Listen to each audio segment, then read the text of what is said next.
বিসমিল্লাহির রহমানির রহিম।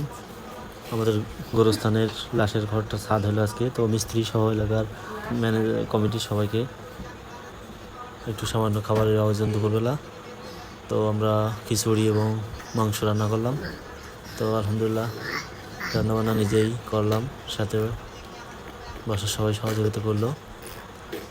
তো আলহামদুলিল্লাহ নিজে নিজে রান্নাবান্না শুরু করে দিলাম,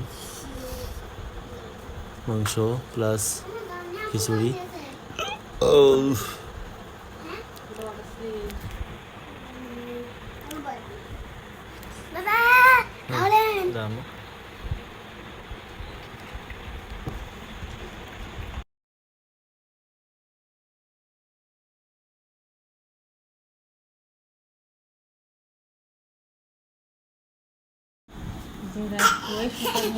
গয়না বেশি টাকা দিয়ে চিন্তা হচ্ছে।